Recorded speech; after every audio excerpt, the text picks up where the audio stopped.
Bonjour et bienvenue à notre cours sur les librairies de transformation de données avec Python.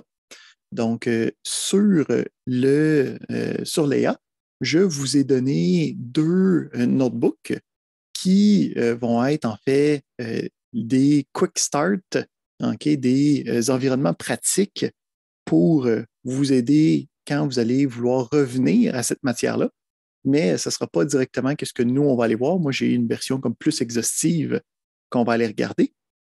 On va aller regarder deux librairies aujourd'hui. Euh, en fait, la première librairie, NumPy, ce n'est pas une librairie qu'on va utiliser directement, mais c'est une librairie qui est en fait utilisée par notre deuxième librairie qu'on va aller voir aujourd'hui, qui est la librairie Pandas.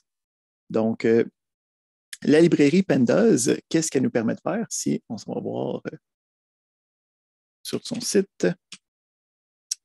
Donc, ici, juste pour ceux qui veulent suivre aussi dans les liens, je vais les mettre dans le chat. Donc, la librairie Pandas nous permet de faire de l'analyse et de la manipulation de données.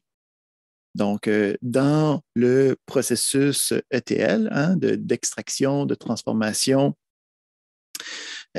on est capable de faire nos transportations ici. Donc, on va être capable d'importer nos informations, on va être capable de les modifier et on va être capable de les exporter. OK? Donc, on va pouvoir faire notre extract, notre transform et notre load à l'intérieur de cette librairie-là. Puis, on va voir la semaine prochaine comment est-ce que ça s'agence avec des processus de mégadonnées. Mais avant de sauter dans la librairie de Pandas, cette librairie-là est sur les épaules d'une autre librairie qui est la librairie NumPy. Donc, NumPy, son principe, c'est d'être capable de représenter des données mathématiques, particulièrement des données matricielles, des données dans des tableaux de plusieurs dimensions, puis d'être capable de faire des transformations, des opérations, des sélections sur ces environnements de données-là. Donc, si on voit un petit peu plus loin, là, nous autres, on va vouloir avoir des tableaux de données là, avec des informations sur chacune des lignes, des colonnes d'informations. Donc, derrière ça, ça va être NumPy qui va être capable de gérer ça. Donc, on va commencer en regardant les fondements de NumPy. On n'ira pas dans les détails de NumPy parce que ce n'est pas nécessaire. Nous, on ne fera pas des mathématiques poussées avec ça. Ça va être vraiment d'être capable de comprendre les fondements des opérations de tableau de NumPy pour être capable de les utiliser facilement dans Pandas. Fait que pour chacun, on a des Quick Start. Donc, ici, le Quick Start tutoriel de NumPy, c'est en fait le fichier notebook que je vous ai donné. Donc, à l'intérieur de ce fichier-là, il y a les sections de comment faire les différentes choses. Moi, par exemple, ce n'est pas celui-là que je vais aller regarder avec vous. Je vais aller regarder, oui, pour celui-là, c'est celui-là que je vais aller regarder avec vous. Pour Pandas aussi, on va avoir un document qui est un peu le 10 minutes to Pandas qui appelle. Donc, comment être capable de voir toutes les différentes fonctionnalités de Pandas en 10 minutes. Encore une fois, celui-là, on n'ira pas le voir directement. On va aller plus regarder les guides individuels pour essayer de comprendre ce qui se passe. Mais comme une fois qu'on va passer à travers de ça, vous allez pouvoir utiliser l'autre document de Pandas pour être capable de vous y retrouver quand ça va être à vous d'appliquer ces techniques-là et ces différentes utilisations-là. On va commencer avec NumPy. Donc, le principe de NumPy, c'est d'être capable de présenter des matrices à l'intérieur de Python. Donc, jusqu'à présent, quand on avait travaillé avec différentes collections d'informations, on avait travaillé avec les listes particulièrement, hein, qui me permettaient de numéroter chacune des cases. Puis, on avait aussi la possibilité d'avoir des listes imbriquées, hein, une liste dans une liste, qui me permettait de simuler un tableau de 2 dimensions. Il y a beaucoup de problématiques, par exemple, avec ça. Ce n'est pas super convivial d'avoir des listes imbriquées. Premièrement, parce que Python n'est pas conscient du niveau d'imbrication. C'est totalement dynamique. Il n'y a pas de gestion facile pour être capable de parcourir chacune des dimensions. Donc, il y a beaucoup de lacunes. Puis, c'est ce que NumPy, en fait, vient épauler, vient corriger. Fait que le principe fondamental, c'est on va vouloir représenter les mêmes genres d'informations qu'on est capable de travailler dans une liste. Donc, ici, on a une liste imbriquée. Donc, on a une première liste. Puis, à l'intérieur, on a 2 listes qui me permettent de représenter ici un tableau de 2 dimensions, hein, avec 2 lignes et 3 colonnes à l'intérieur. Donc, on va pouvoir donner ce genre d'informations-là à NumPy, puis lui va convertir ça dans un objet. Hein, donc, on avait vu la programmation orientée objet qui me permet d'avoir des données, des méthodes. Donc, des objets qui vont pouvoir appliquer différentes méthodes, puis qui vont pouvoir gérer aussi toutes les affaires que les listes n'étaient pas capables de faire. Donc, le principe ici, c'est on a une classe qui va être le ND-Array, ou souvent on appelle ça juste ça le NumPy Array, qui va être la représentation du tableau plutôt que la liste. Puis, quand on va être dans cette classe-là, la première chose qui va être intéressante, c'est qu'on va pouvoir avoir des propriétés de notre tableau. On va pouvoir demander, il y a combien de dimensions? Est-ce que c'est 1 dimension, 2 dimensions, 3 dimensions, 4 dimensions dans le temps, 5, 6, 7, et ainsi de suite. On va pouvoir demander la forme du tableau. Donc, il y a combien de lignes, puis il y a combien de colonnes. Ici, quand on vient travailler avec des tableaux, en fait, qui sont comme des matrices là, mathématiques, on va avoir par contre quelques petits éléments additionnels qui n'étaient pas dans les listes. Donc, un de ces éléments additionnels-là, ça va être le principe que la forme de notre tableau, la forme de notre matrice habituellement, là, donc une matrice, c'est un tableau de 2 dimensions, une colonne, c'est qu'il va falloir qu'il y ait des informations dans chacune des cases. Okay? Je ne pourrais pas avoir une première ligne qui a 2 colonnes, puis une deuxième ligne qui a 5 colonnes. Okay? Il va falloir qu'il y ait le même nombre de lignes puis le même nombre de colonnes pour chacun des éléments. On va pouvoir identifier que la case elle-même est vide, que la case elle-même n'a pas d'informations à l'intérieur, mais on va toujours avoir la forme complète. Okay? Même si à l'intérieur de la case même, on va voir qu'on va pouvoir représenter des informations qui sont vides. Donc, je vais pouvoir chercher le nombre de dimensions, puis je vais pouvoir aussi aller chercher la forme de ce tableau-là. Donc, le principe ici, c'est que ça me donne un tuple avec X nombre de valeurs, X étant le nombre de dimensions. Donc, ici, si j'ai un tuple avec 2 éléments, c'est que ça serait un tableau de 2 dimensions. Okay? Puis, quand on travaille avec des tableaux de 2 dimensions, ça va toujours être avec le principe de ligne, colonne, profondeur, en fait, si on s'en va dans le troisième. Donc, ligne, colonne, profondeur. Ici, il y a du monde qui arrive. OK.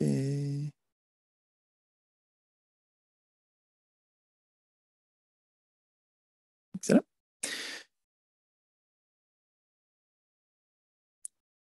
Donc, avec nos tableaux de NumPy, on a donc la forme, on va avoir la taille, donc le nombre d'éléments, donc le nombre de lignes fois le nombre de colonnes. On va avoir un type spécifique. Donc, une autre chose qui va différencier des listes, c'est qu'on ne pourra pas avoir des tableau de NumPy hétérogène. Donc, le principe, c'est que chacune des cases en fait, le tableau va avoir un type, fait que des valeurs numériques, des chaînes de caractères, des objets. Puis, chacune des cases à l'intérieur d'un tableau vont devoir avoir le même type à l'intérieur. Ça ici, c'est pour des raisons d'efficacité. Donc, ayant le même type, ça va nous permettre de ne pas avoir à vérifier que c'est le même type. Ça va nous permettre de faire des opérations sur chacun des éléments d'une manière extrêmement rapide. Donc, on est limité à certains types. Ici, il y a aussi le principe que les types vont pouvoir avoir plus de flexibilité au point de vue taille de la donnée. Donc, on va aller regarder un peu ça avec Pandas tantôt, mais la taille de la donnée, on va pouvoir l'ajuster pour que quand on travaille avec justement des gros fichiers, on va pouvoir minimiser la taille puis ne pas utiliser de l'espace pour rien. On en a d'autres, qui sont moins importants, mais si on regarde à quoi ça ressemble dans l'exécution, donc on peut premièrement utiliser la librairie en important la librairie, donc c'est la librairie NumPy. Quand vous êtes sur Google Colab ou n'importe quel environnement infonuagique, c'est une librairie qui est toujours automatiquement installée. Si vous êtes dans des environnements locaux, si vous êtes sur Anaconda, ça existe aussi par défaut. Si vous avez juste installé Python tout seul, ça ne vient pas avec. Il va falloir le télécharger avec des outils de gestion de paquets comme pip. Donc, c'est une librairie externe. Là. Ça ne vient pas avec la distribution standard de Python. Fait que, il faut l'importer par convention. Okay? On va toujours la renommer, puis on va la renommer en tant que NP, okay? Pour NumPy, juste pour avoir le nom de la librairie qui est facilement accessible avec 2 lettres, pour ne pas avoir à écrire numpy.quelque chose, numpy.quelque chose, numpy.quelque chose. Donc, on va pouvoir se créer des tableaux de manière facile et conviviale. Donc là, ici, on fait juste en créer un qui va qui a 15 valeurs qui commencent à 0, fait que de 0 à 14. Puis on peut voir ici, on est capable aussi d'enchaîner les différentes méthodes.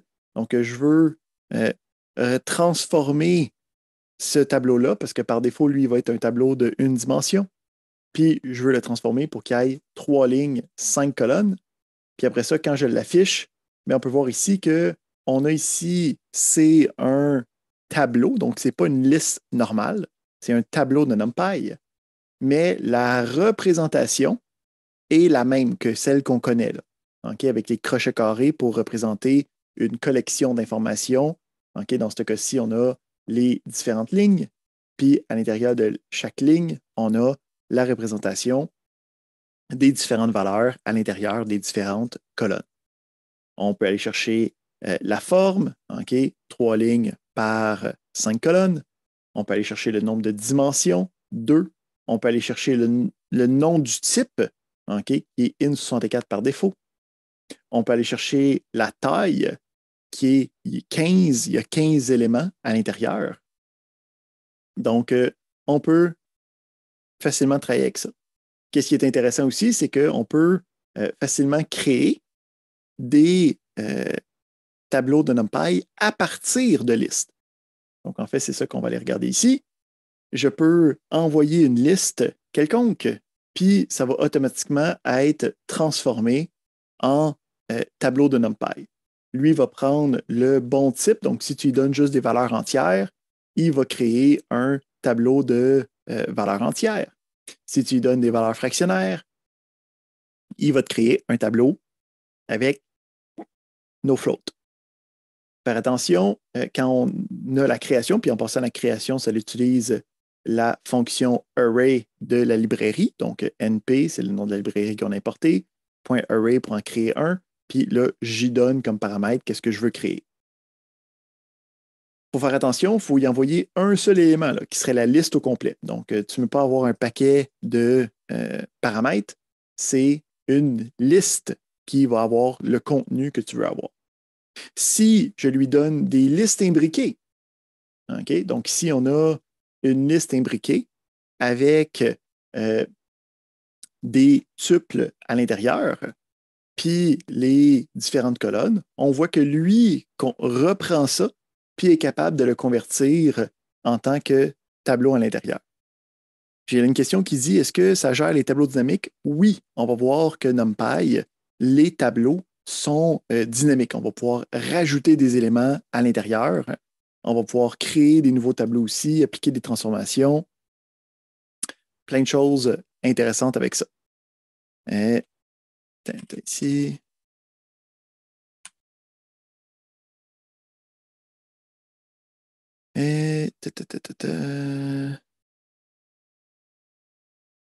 On va le voir tantôt, en fait. Ça va être une valeur. Fait que on a ce principe-là. Il y a aussi des types additionnels, comme si on travaille avec des problèmes avec des nombres complexes et nombres imaginaires. Il y a des choses qui peuvent être faites à l'intérieur. On a des fonctions de création. Donc, là, ici, je peux avoir une information de quelque part d'autre. On a vu la méthode arrange. Puis le principe, c'est que ces librairies-là sont extrêmement exhaustives. Fait qu'il ne faut pas avoir peur d'aller dans la documentation puis de dire, OK, on a parlé de arrange, je ne sais pas trop c'est quoi, donc je vais aller voir c'est quoi la fonction arrange.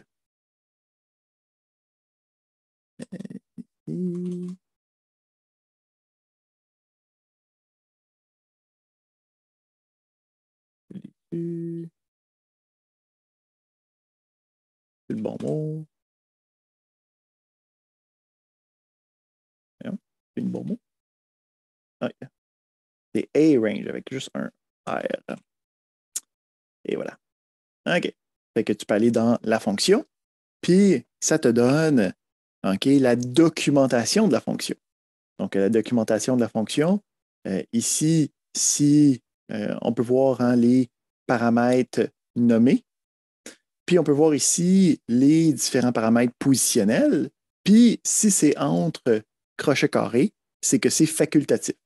Fait qu'on peut voir ici qu'on a arrange, puis on a stop, qui est le paramètre obligatoire, puis ça nous donne un evenly spaced values within a given interval. Fait que le principe, c'est ça va de 0 jusqu'à le nombre que tu as donné exclu. Donc, on a d'autres fonctions de création. On a zeros, on a ones, qui me permet de construire un tableau avec juste des 0, un tableau avec juste des 1. On a empty qui me permet de créer la forme, la taille, mais que chacune des valeurs est considérée comme étant rien à l'intérieur. Donc, on a un paquet de différentes fonctions. On a le arrange, qui est semblable à ce on a fait avec range. C'est un peu le même principe. On a aussi d'autres types de fonctions. Donc, une fonction comme linspace pour linear spacing, ça me permet d'avoir des... mettons, si je me demande comment ça fonctionne, je peux ici aller dans linspace. Je regarde la fonction, puis ça me retourne d'un intervalle un nombre de valeurs spécifiques sur un intervalle. Fait que ici, je veux avoir des valeurs de 0 à 2, puis je veux avoir 9 valeurs. Fait que ça me donne 9 valeurs qui vont automatiquement être coupées pour avoir le bon intervalle, pour aller de 0 jusqu'à 2. Donc, on a des fonctions de création. Ça va bien. On peut afficher les différents tableaux de NumPy. Donc, les prints me permettent d'avoir une visualisation directe des valeurs à l'intérieur. Donc, si c'est une dimension, ça va bien. Si c'est deux dimensions, on voit qu'il y a des doubles crochets carrés. Si c'est une triple dimension, on peut voir qu'il y a des triples crochets, puis lui, ce qu'il affiche, c'est une tranche à la fois. Fait que le principe de 3 dimensions, s'il y a une profondeur, sur l'écran, on ne peut pas voir la profondeur. Fait qu'on aurait le premier, puis ce qui est en arrière, en fait, s'en va en dessous. Donc, on a de la visualisation possible pour n'importe quel type de représentation numérique.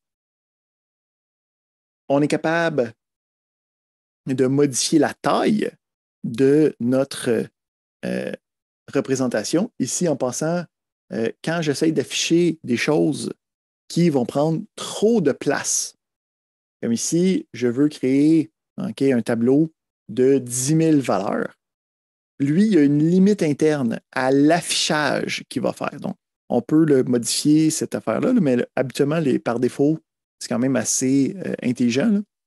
Donc, quand il y a trop de valeurs, on va avoir ici les 3 petits points qui vont juste dire, ben, gars, il y a d'autres choses, là, mais on n'a pas besoin de le voir. On va voir que dans nos notebooks, on va avoir de la visualisation qui est pas mal plus étoffée aussi, là, qui va être intéressant. On est capable de redimensionner notre tableau. Donc, ici, le arrange par défaut, c'est juste une dimension. Mais le reshape va décider de prendre les choses. Si c'est sur une ligne, il va le déconstruire puis il va le retaper de la bonne manière. Donc, déjà là, ce genre d'opération-là, ce n'est pas des choses qu'on peut faire facilement là, avec des listes imbriquées. C'est impossible, en fait. Donc, ça le fait de manière facile et conviviale. Autre chose qui est super facile avec les tableaux de NumPy, mais qui est difficile avec les listes imbriquées, ça va être le principe d'opération. Donc, le principe d'opération, c'est quand je veux prendre 2 tableaux de même taille, puis appliquer élément par élément une opération quelconque. Ici, on a un exemple. J'ai un premier tableau qui a 20, 30, 40, 50. J'ai un deuxième tableau qui a 0, 1, 2, 3. Puis là, moi, j'aimerais ça prendre toutes les valeurs de mon premier tableau, puis de soustraire les valeurs de mon deuxième tableau, mais en prenant comme la première avec la première, la deuxième avec la deuxième, la troisième avec la troisième, la quatrième avec la quatrième. Avec les listes, c'est super complexe de faire ça. Il faut des boucles, OK? Si c'est imbriqué, il faut qu'il y ait des boucles imbriquées.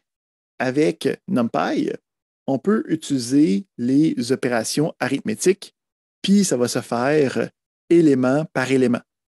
Donc, ici, si je regarde mon C, j'ai fait A moins B, ça me donne C, ben, j'ai le tableau avec 20 moins 0, ça me donne 20, 30 moins 1, ça me donne 29, 40 moins 2, ça me donne 38, et ainsi de suite.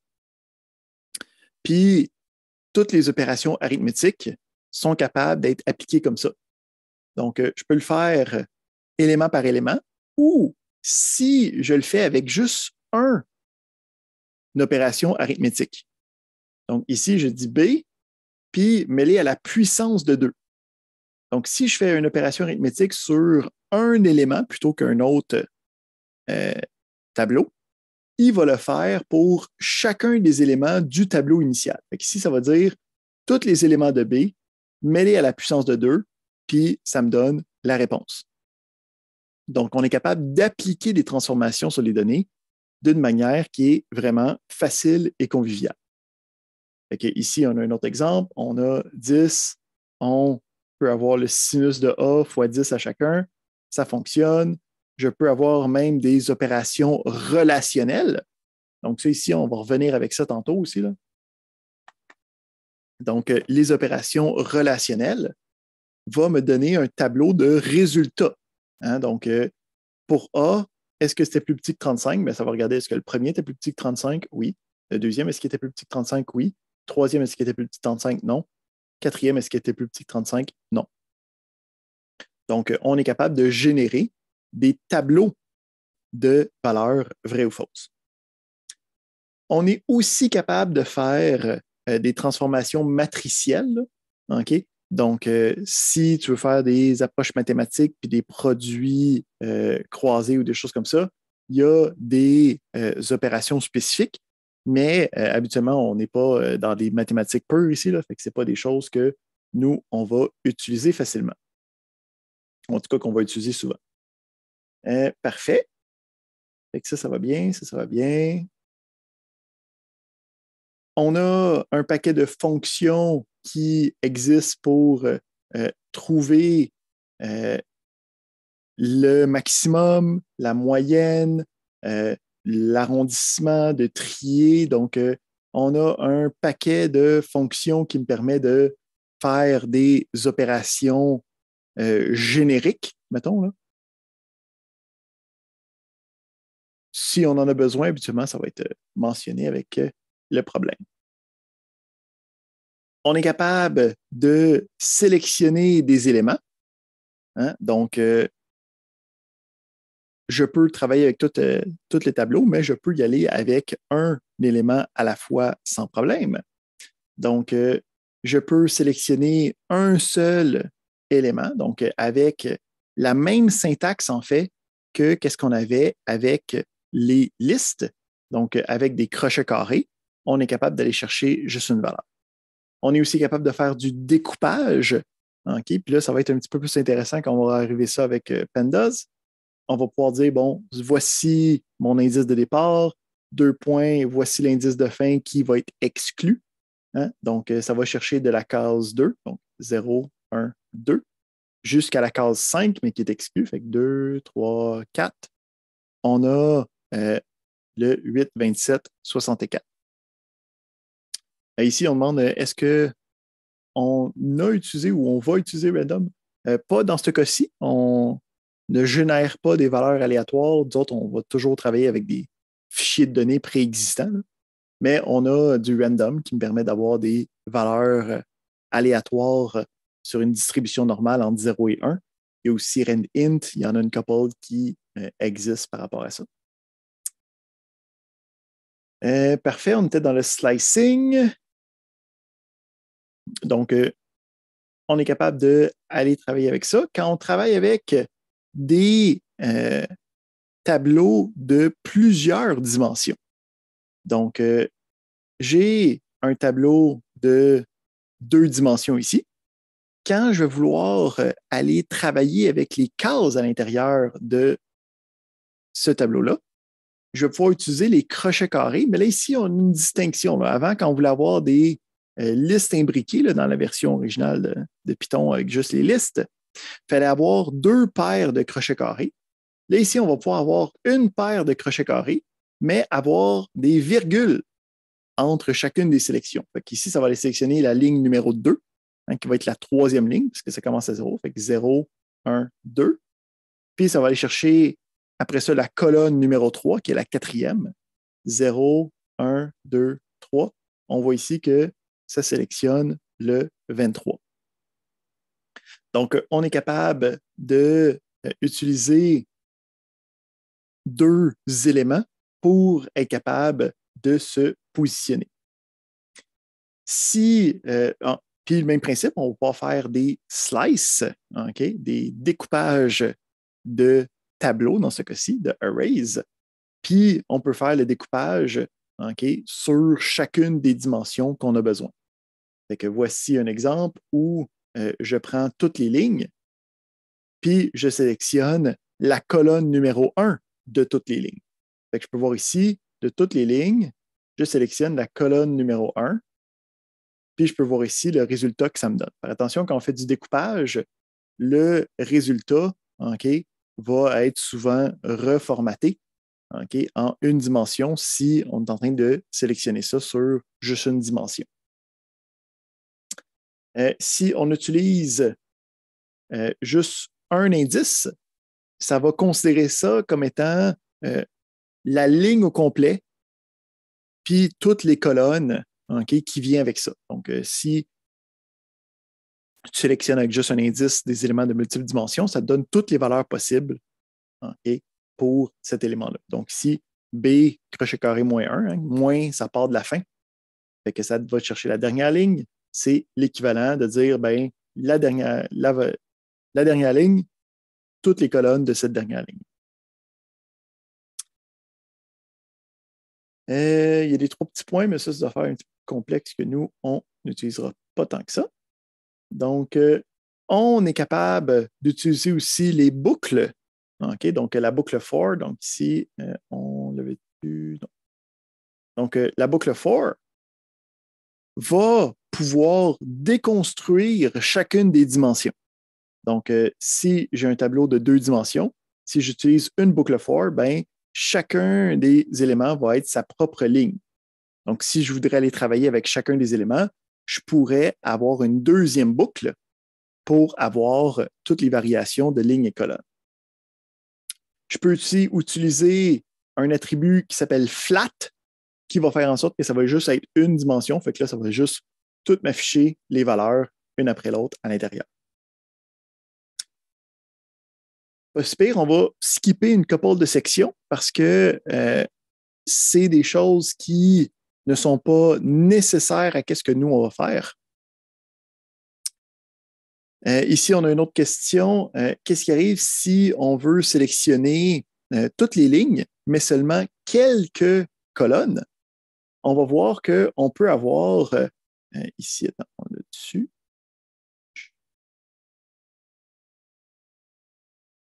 Shape. Non,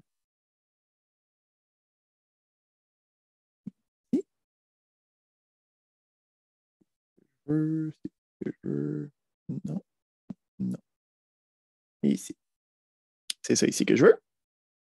Puis c'est là qu'on s'en allait. Donc, ici, la question, c'est j'ai un tableau, puis mettons, je veux sélectionner une ou toutes les lignes, puis une sélection de colonnes spécifiques. Hein? Donc, je ne veux pas une série à l'intérieur. Je voudrais, mettons, la première puis la dernière. Comment est-ce que je peux faire ça? Bien, on peut utiliser dans la sélection une liste qui va me permettre de dire juste les éléments que je veux. Donc, j'ai un exemple un petit peu plus tangible que ça. Au pire, on va sortir notre NumPy ici. On va se connecter.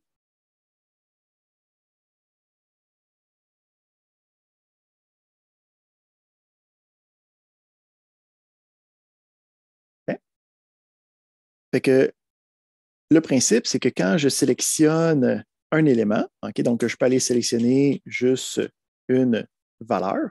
Ça, c'est ce qu'on vient de voir. Tu étais trop loin parce que j'ai juste 2 lignes. J'ai juste 3 lignes, fait que j'ai jusqu'à 2. Fait que si, admettons, je veux sélectionner, oui, OK, la colonne 2, qui est la colonne du milieu, puisque c'est 0, 1, 2, mais je voudrais sélectionner aussi la colonne 4. Donc, je peux avoir une liste des colonnes que je veux à l'intérieur de cette dimension-là. Donc, ici, je peux voir ici, je veux sélectionner quoi? Je veux sélectionner de la ligne numéro 2. Je vais aller sélectionner quelle colonne? Je vais aller sélectionner une liste spécifique de colonnes, qui est la colonne 2 et la colonne 4.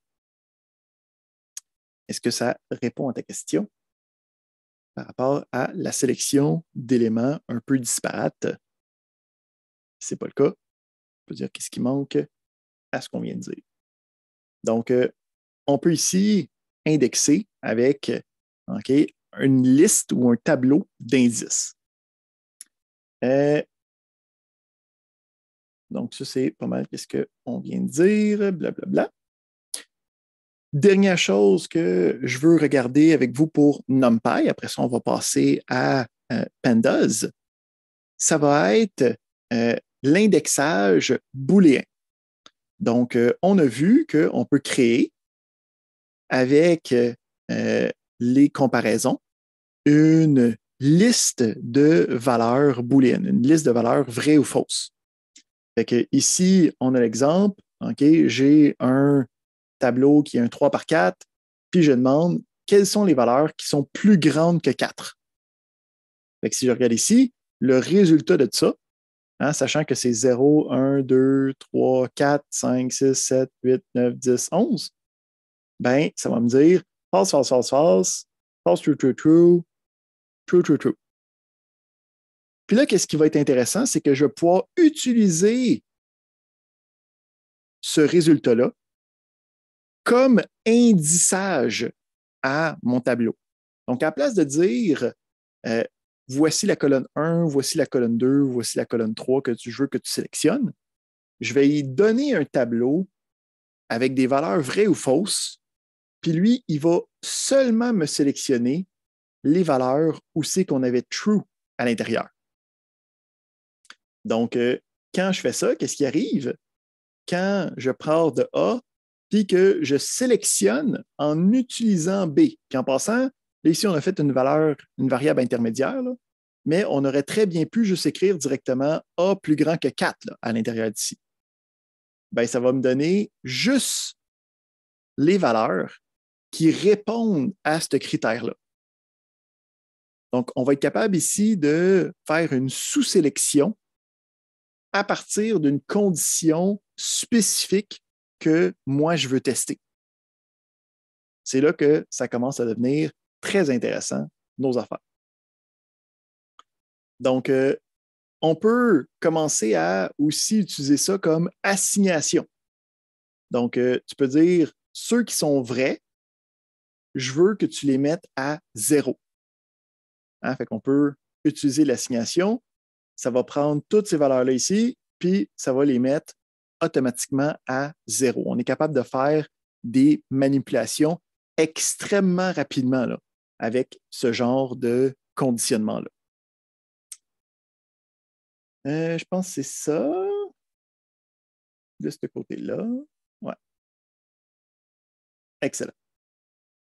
Fait que ça ici, ça fait le tour de ce que je voulais regarder avec NumPy pour être capable de commencer à travailler avec le principe de tableau. J'ai une question ici sur le count. Ici. Ici, on va regarder la fonction count.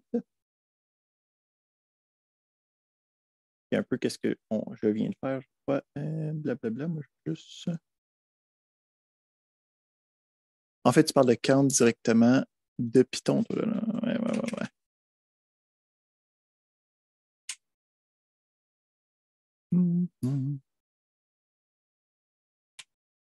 Ouais, OK.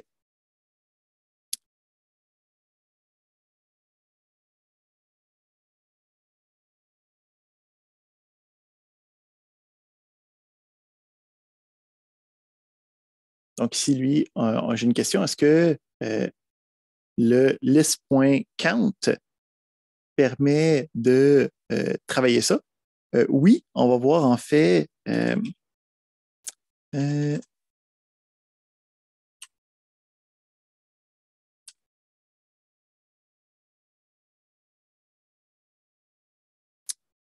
quand on en a un autre, laisse-moi retrouver. Ouais, c'est ça. On a ici.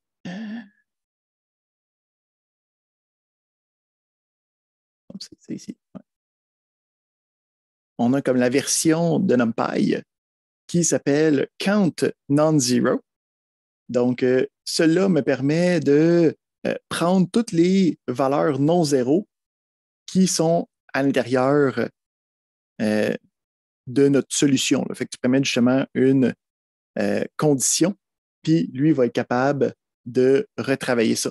Ici, le principe, c'est non-zero, c'est que ça c'est évalué à true. Là, okay? Fait que ça compterait le nombre de true à l'intérieur. Si on le fait, mettons ici, mettons que J A plus grand que 3.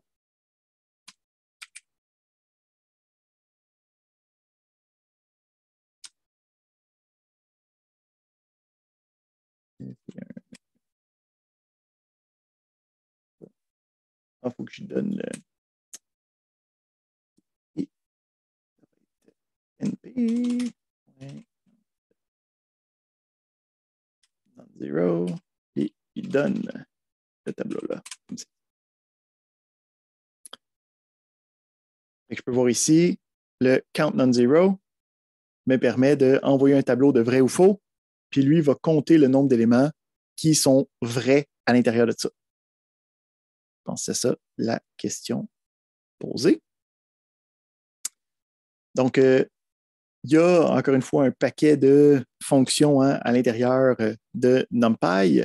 Une grande partie de, comme quand tu commences à travailler avec ça, c'est de comme t'habituer à la documentation, d'être capable de la naviguer, d'être capable de trouver les éléments que tu as besoin. Le principe, c'est que si ça semble un problème que beaucoup de personnes auraient, c'est sûrement une fonction quelque part. Fait que tu peux commencer à faire quelques recherches pour être capable de trouver qu'est-ce qui se passe derrière. Fait que ça fait le tour de notre première partie sur NumPy.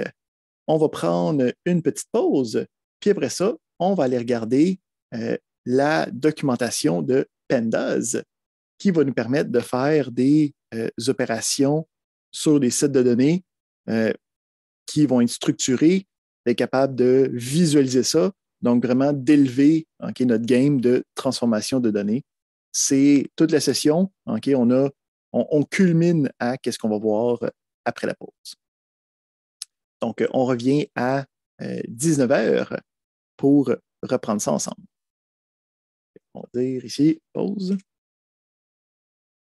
Retour. 19 h. À tout de suite, tout le monde.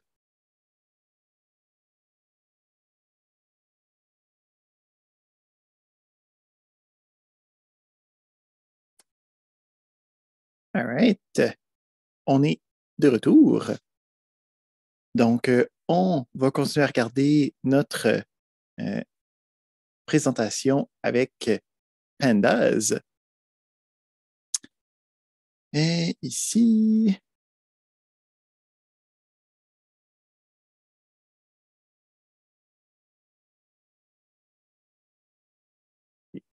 on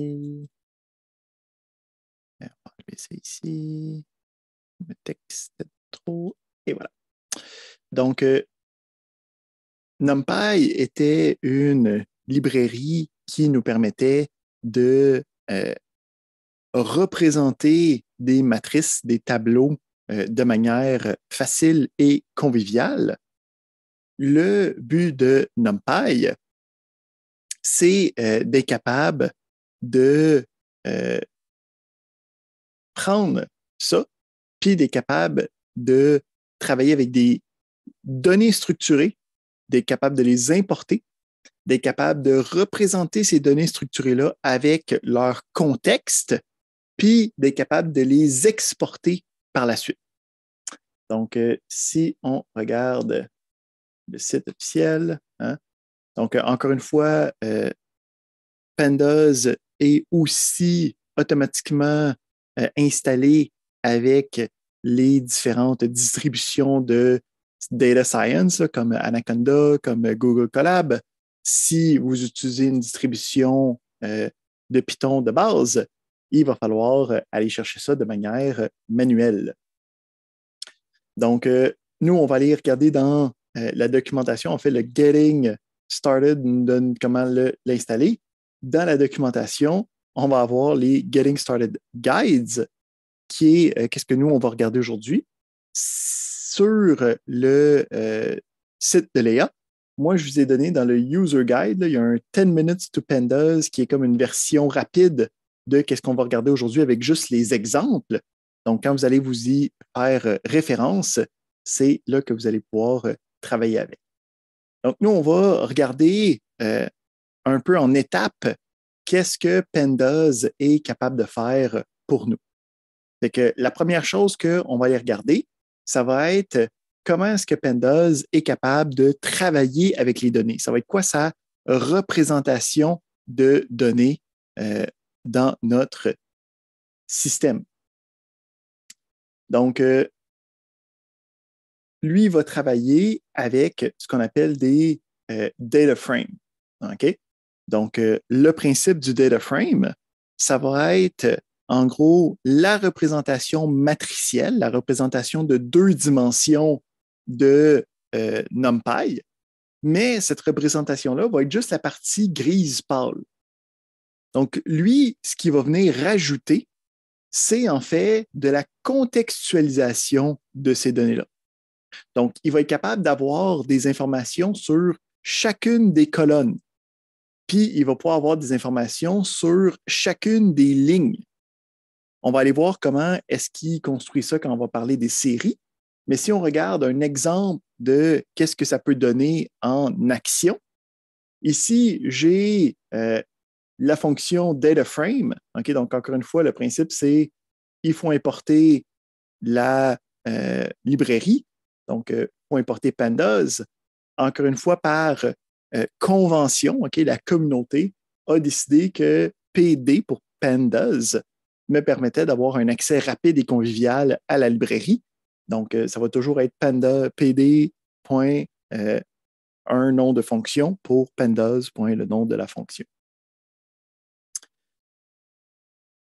Je peux créer des data frames. Okay? Donc, le data frame, c'est la structure de données de base de Pandas. C'est vraiment toujours ça qu'on va utiliser pour faire nos manipulations, pour faire nos calculs, pour faire notre importation, notre exportation. Tout ce qu'on va faire, ça passe habituellement à travers un data frame. Donc, le data frame va être beaucoup plus versatile que juste les tableaux de NumPy, par contre, parce qu'on va être capable de rajouter du contexte à l'intérieur. Puis, on va être capable d'avoir une plus grande granularité d'informations. Hein, quand on travaillait avec NumPy, on disait que le tableau complet, c'était un type. Mais là, Pandas, lui, étant plus conscient de la représentation tabulaire d'informations, va nous permettre d'avoir des colonnes de différents types. Fait que le principe ici, c'est on a une structure imbriquée, hein, comme on a vu dans les dernières semaines. Donc, on a ici un dictionnaire. Puis, dans le dictionnaire, on peut voir qu'on a des listes d'informations hein, qui représentent en fait des données comme on pourrait avoir dans un classeur, là, dans un chiffrier. Donc, on a des noms de personnes, on a l'âge, on a le sexe de la personne, puis on a les informations contextuelles, les noms des colonnes. Ben, quand moi, j'offre ces informations-là à Pandas, il est capable de tout ingérer ça correctement, puis de me donner non seulement les informations, mais de garder le contexte de ces informations-là. Fait qu'il va être capable de garder des noms, mettons, de colonnes. Puis, une autre information, c'est qu'on va avoir ce qu'on appelle un indice, une manière d'identifier chacune des lignes. Donc, Pandas est vraiment fait pour représenter des données tabulaires, des enregistrements d'informations, où c'est que chacune des lignes représente une nouvelle information d'une structure qui est établie à l'intérieur des différentes colonnes.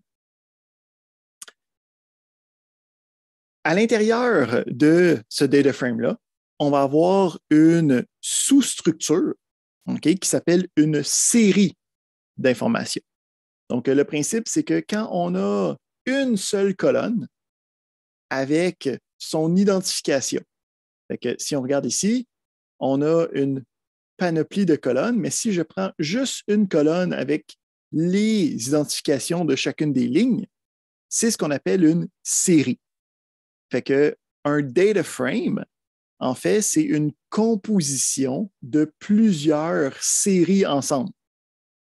Donc, on a une première série qui est la première colonne avec les identifications, une deuxième colonne avec les identifications, une troisième colonne avec les identifications, puis tout ensemble, c'est un data frame. Donc, la série représente juste une colonne d'informations. Qu'est-ce qui va être intéressant, puis on va en reparler tantôt, là, c'est que dans les data frames, on va être capable de sélectionner à travers le contexte les informations, un peu comme un dictionnaire. Fait que ça va être comme la puissance et la capacité des listes avec la convivialité des dictionnaires. On va être capable de faire tout ce qu'on veut avec ça. Qu'est-ce qu'il y a d'autre à dire? Je pense que c'est pas mal ça. Donc, les séries peuvent avoir un nom. Hein? Donc, la série, elle, c'est là qu'on a la représentation du tableau de NumPy. Donc, on a en fait le data type qui vient avec ça, qui sont les mêmes data types de NumPy. Donc, à l'intérieur d'une même colonne, il faut que je garde la même structure pour ne pas casser puis pas être capable de faire, mettons, une transformation possible comme une addition, une multiplication qui ne serait pas possible si les données sont de différents types. Une fois qu'on a ce principe de data frame-là, on va pouvoir faire une panoplie de choses avec. Donc, ici, on va pouvoir, mettons, sélectionner une colonne, une série d'informations. Puis là, à ce point-là, ça devient comme une espèce de mini tableau de NumPy. Puis, on va pouvoir utiliser une panoplie de fonctions de statistiques, une panoplie de fonctions de transformation pour être capable d'aller chercher les différentes informations. Donc, je peux utiliser, mettons, la fonction max sur cette série d'informations-là pour aller chercher la valeur maximum qui existe à l'intérieur de la colonne. On peut même facilement aller construire une liste des statistiques. Okay? Donc, à partir du data frame, on a des méthodes comme describe qui me permettent de me pointer puis dire, ben, voici le nombre d'éléments, voici la moyenne, voici la déviation standard, le minimum, les différents quartiles. Okay? Tout ce qu'on pourrait avoir, c'est disponible à l'intérieur. Parfait. Donc, on a tous ces éléments-là qui sont à l'intérieur de notre série dans le data frame, qui est la structure fondamentale de Pandas. Hein? Donc, c'est des data frames. Un data frame, c'est une série, une combinaison de séries. Okay? Puis, on va avoir un paquet de méthodes pour être capable de travailler avec les data frames et les séries.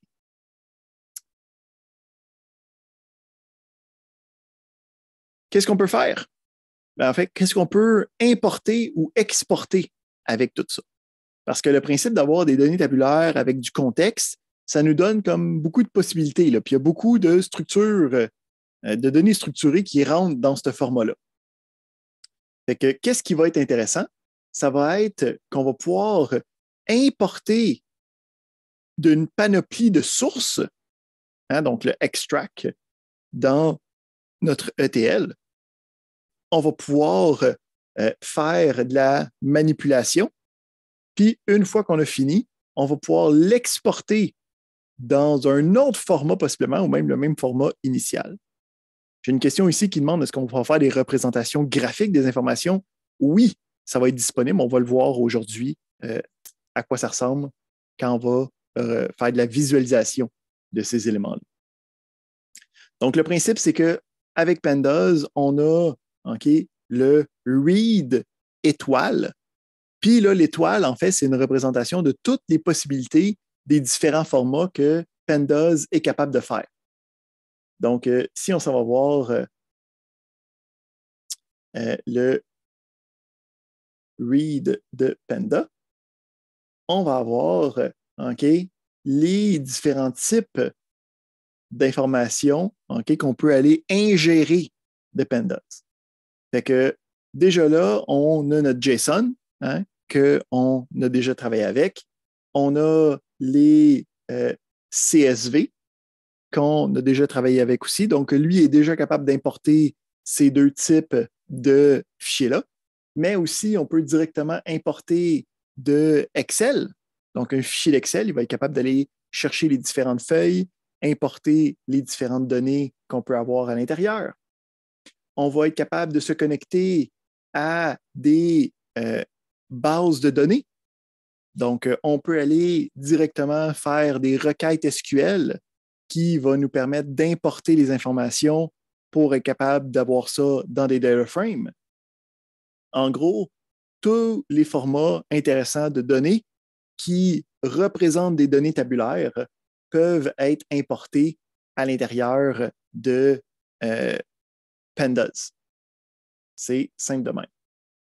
Donc, on a un paquet de fonctions read, puis inversement, on va avoir un paquet de fonctions to quelque chose. Donc, to CSV, to JSON, to SQL, qui va nous permettre d'exporter les informations une fois qu'on a terminé notre visualisation, une fois qu'on a terminé nos transformations. Fait que le principe, c'est je peux directement faire read CSV, mettons, puis ça va me donner directement le data frame que je veux. Donc, si on a un exemple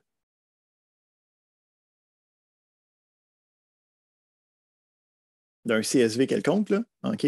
Donc, on a un CSV, OK, des informations, des tickets du Titanic, là.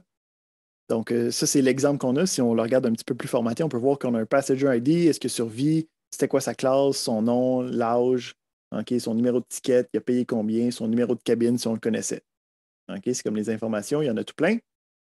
Donc, j'ai ce fichier-là, je peux l'importer. On peut voir aussi qu'on avait les noms des différentes sections qui étaient la première ligne de notre CSV. Lui, il voit tout ça, puis il me construit automatiquement le data frame avec toutes les informations à l'intérieur. Non seulement ça, on va avoir de la représentation des informations quand on va présenter ça dans un notebook. OK? Donc, si on y va à l'intérieur, puis on montre pas la bonne chose ici. Moi, je veux montrer des choses comme ça. Donc, si on a une présentation du data frame, le data frame est représenté à l'intérieur de notre notebook d'une manière assez conviviale. Ce n'est pas juste du texte, c'est vraiment une représentation du data frame d'une manière gérée par le notebook. Donc, ici, on a le principe, donc, est-ce que ça fonctionne comme Spark? Oui, en fait, Spark est basé sur Pandas. Donc, Spark utilise Pandas pour faire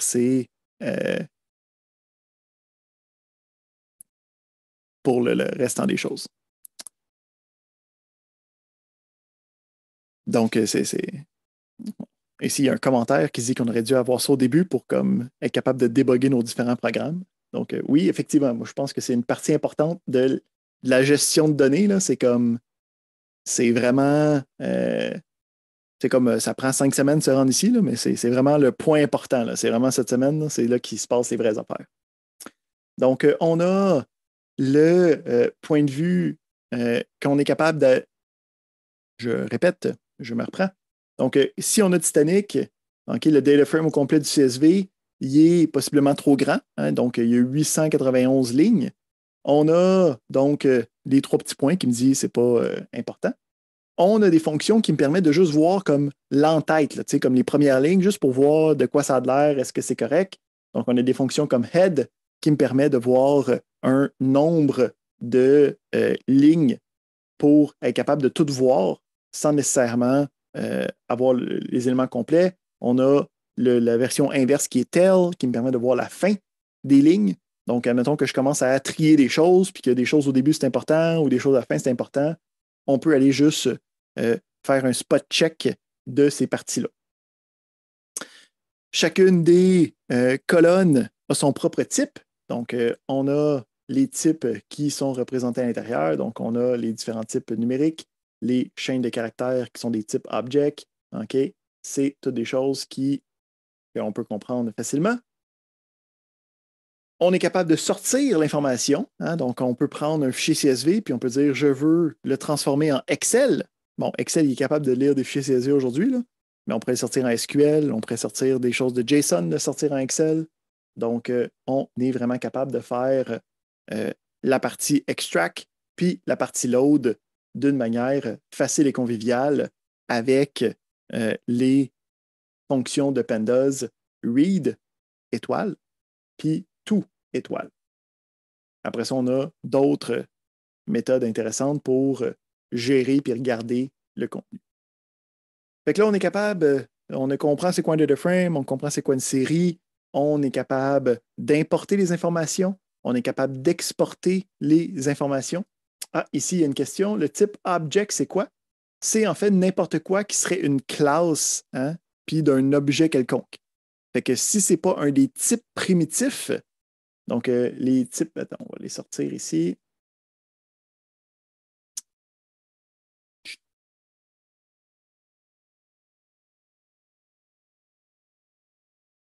C'est ce que je veux. C'est ce que je veux.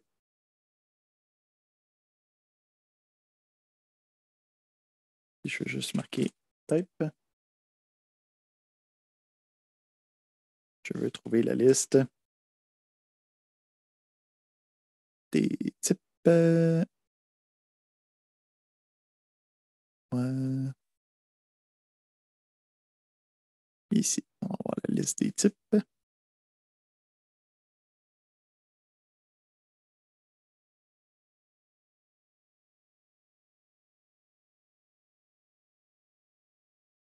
Ici. Hop, comme ça. Donc, le principe, c'est si j'ai des données numériques, hein, je peux avoir ici les différents types numériques, OK, entiers. Je peux avoir les floats qui vont être quelque part d'autre là-dedans. Là, je ne pense pas que c'est la liste exhaustive. On a, mettons, le string, on a le boolean, mais on a, OK, le object qui serait n'importe quel type d'object. Donc, si, mettons, tu aurais un objet hein, d'une classe quelconque, tu pourrais le mettre dans un data frame aussi, même si ce n'est pas quelque chose qui peut être représenté par du texte en tant que tel. Il existe le type string qui va être comme plus limitant, mais souvent, quand il va l'importer, il va juste le mettre d'un type objet, mais dedans, c'est un string. On sait que c'est un string, on pourrait invoquer les méthodes de string dessus dans notre exemple ici. Là. Donc, si on regarde ici le name, le sexe, on peut voir que c'est en fait des strings qui sont à l'intérieur, mais les strings en Python, c'est en fait des objets parce qu'ils ont des méthodes, hein, un peu comme les listes aussi, c'est des objets. Donc, c'est ça que ça représente. C'est n'importe quoi qui est un objet en Python qui a donc des méthodes, des propriétés, comme qu'est-ce qu'on a vu la semaine passée. Parfait. Allons dans notre mélange de qu'est-ce qu'on a vu avec NumPy, puis qu'est-ce que Pandas est capable de faire pour la sélection de sous-éléments. Donc, j'ai le principe, hein, je veux un data frame, puis je veux juste aller sélectionner les colonnes, mettons, en jaune pour que ça me donne juste le résultat en jaune. Hein, parce que les autres colonnes, mettons, j'en ai pas besoin. Bien, premièrement, on est capable d'aller sélectionner les colonnes avec le contexte du nom de la colonne sous Pandas, parce qu'il n'y a pas de numéro de colonne. Il y en a un, en fait, on peut aussi l'utiliser, mais les colonnes vont avoir des noms, fait qu'on peut directement utiliser les noms. Quand on veut aller en chercher plusieurs, ben là, c'est là que la nomenclature de NumPy revient en jeu. Comment je faisais pour aller chercher plusieurs colonnes disparates? Ben, j'avais une liste de colonnes, puis je donnais les numéros de chacune de ces colonnes-là. Ben, ça va être le même principe avec les data frames. J'ai mon data frame complet, je vais les sélectionner une ou plusieurs colonnes spécifiques. Et c'est quoi les colonnes que je veux? Ben, je vais avoir la liste à l'intérieur, j'ai âge et j'ai sexe. Ça me sélectionne ces deux colonnes-là. J'ai juste ces deux colonnes-là. Là, encore une fois, ici, le principe, c'est qu'on va avoir toutes les lignes. Là, on a juste fait le head qui va me donner juste le début hein, des informations avec les différentes, les deux colonnes que moi, j'ai sélectionnées. Ça, c'est bon. On est capable aussi de faire dans l'autre sens. Donc, on est capable d'aller sélectionner des lignes spécifiques en utilisant la sélection booléenne qu'on avait vue avec NumPy. Donc, ici, ce que je fais, c'est que je crée. Hein, donc, qu'est-ce qui se passe ici? Là? Bon, premièrement, je sélectionne juste une colonne. Hein, fait que ça me donne une liste de valeurs de juste cette colonne-là. Puis j'ai dit, donne-moi plus grande 35 par rapport à ça. Fait que lui, il va faire l'opération sur chacun des éléments. Hein? Donc, si on regarde ici, ça me donne les résultats faux, faux, faux, faux, vrai, vrai, vrai, faux, vrai, faux, faux, faux, faux, faux, et ainsi de suite. Puis, ce que je fais, c'est que j'utilise ça comme indice à ma sélection. Donc là, je dis Titanic sélectionne cette liste-là qui est vrai, vrai, vrai, faux, faux, faux, vrai, vrai, faux, vrai, faux, vrai. Fait que lui, ce qu'il va faire, c'est qu'il va juste aller prendre les lignes où le résultat a été vrai. Fait que ce que ça fait ici, c'est que les résultats, ça me donne tous ceux qui étaient plus grands que 35 ans. OK? On peut voir ici que dans les passagers, plus grand que 35 ans, il n'y en avait pas tant que ça.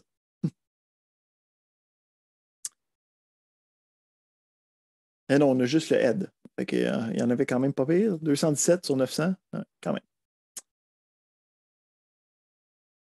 On a aussi, dans les sélections, là, on a une panoplie de fonctions. Donc, on peut évidemment utiliser nos opérateurs booléens.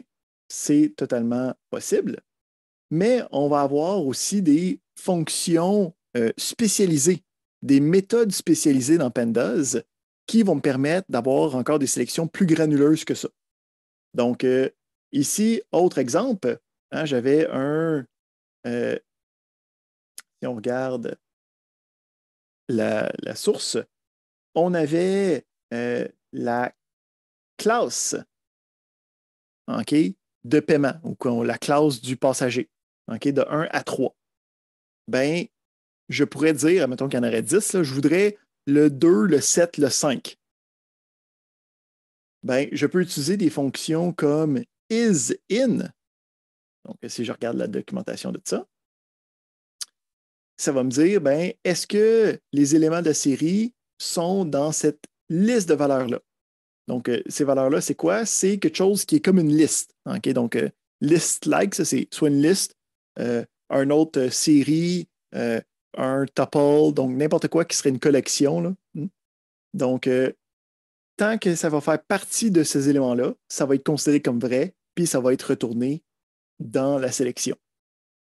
Donc, je peux très facilement, puis c'est vraiment là la force de Pandas, ça va être d'être capable de faire des opérations complexes en très peu de code.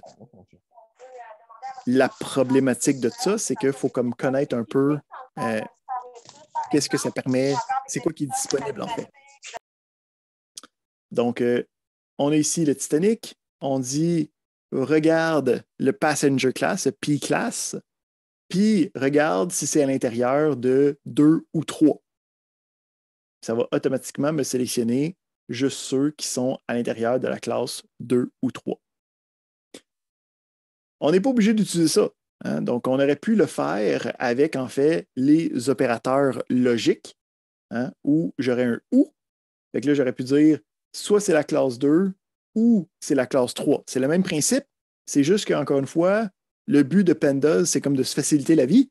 Fait qu'il y a plein de fonctions pour nous faciliter la vie de manière facile et conviviale. On a aussi le principe de manque d'information qui est possible. OK? Donc, le manque d'information, une information vide.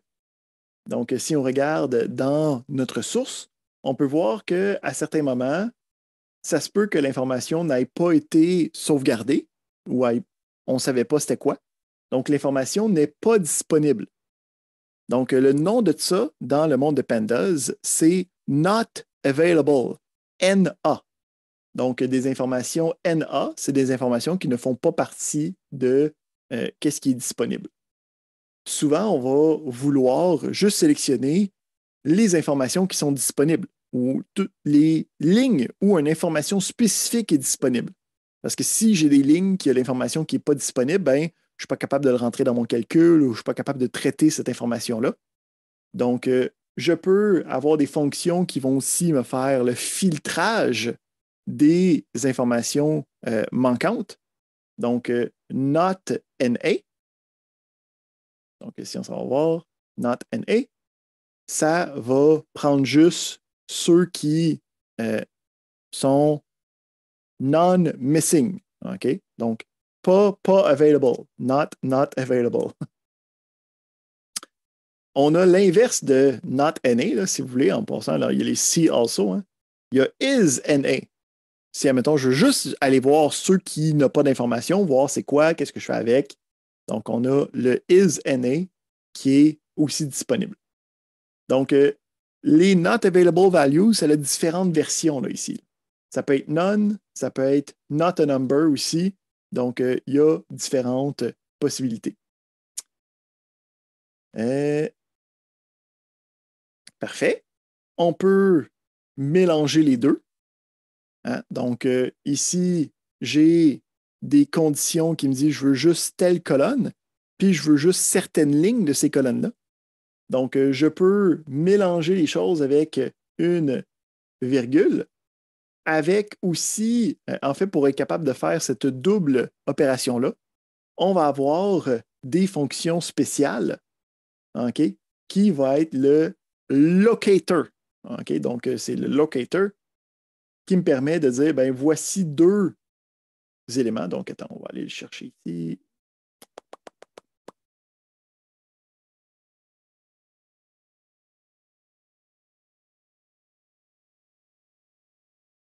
Donc, on veut aller chercher un groupe de lignes et de colonnes, c'est comme les deux ensemble, OK, à partir d'une liste quelconque. Donc, c'est vraiment quand je veux mélanger les deux, j'ai le lock ou j'ai les listes, pardon, les lignes que je veux en premier, puis ensuite, je vais avoir les colonnes que je veux. Fait que ça me permet de faire les deux en même temps. Ça, c'est bon. Donc, on peut sélectionner les lignes et les colonnes avec leur numéro à la place de leur nom. Ça fonctionne aussi.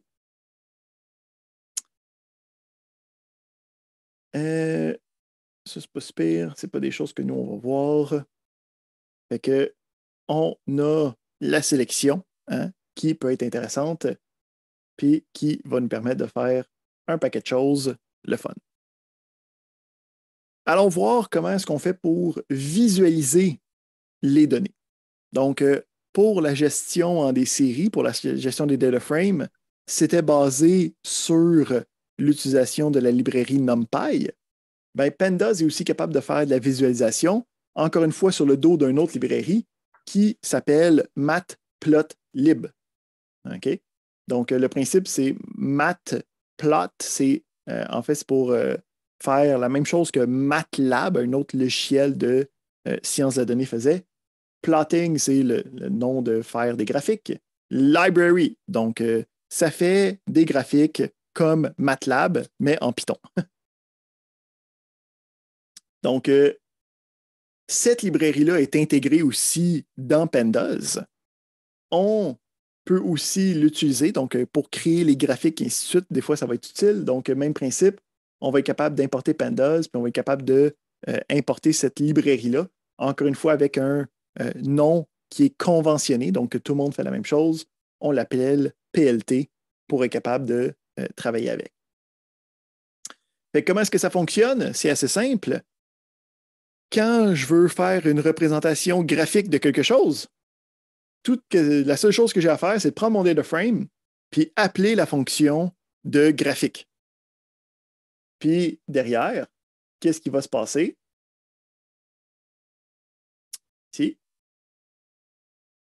ça va automatiquement faire le graphique. Et voilà, c'est aussi simple que ça.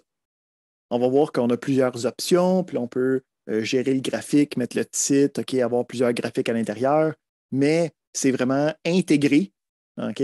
Je crée une série, je fais des transformations et je l'envoie faire un graphique et on a le graphique qui est disponible. On va voir aussi qu'on peut même sauvegarder la figure, avoir ça dans un PNG, si je veux l'inclure dans un rapport, des choses comme ça. Puis, on peut voir aussi que le graphique est directement affiché à l'intérieur du notebook en Python. Fait qu'en fait, maintenant, qu'est-ce qui se passe beaucoup dans la science de la donnée, c'est que le document qui a le code va avoir en même temps les informations qu'on a besoin pour le code et la présentation des résultats de qu'est-ce que je voulais faire. Voyons voir qu'est-ce qu'on fait pour créer différents graphiques. Donc, le graphique par défaut, le plus simple, ça va être le plot. Donc, ici, qu'est-ce qu'on a comme données? C'est quoi on est en train de travailler, pardon? C'est de la qualité de l'air, de 3 stations en Angleterre. Qu'est-ce qui est intéressant ici, c'est que l'identification, donc la colonne à gauche qui était en gris, là, la colonne en gauche ici, là, la colonne d'identification, ce n'est pas ce n'est pas des valeurs numériques séquentielles, ça va être des données de temps. Donc, on va être capable de gérer aussi des données de temps comme indice. Ici, j'ai une question. Comment est-ce que Pandas gère l'ingestion de données?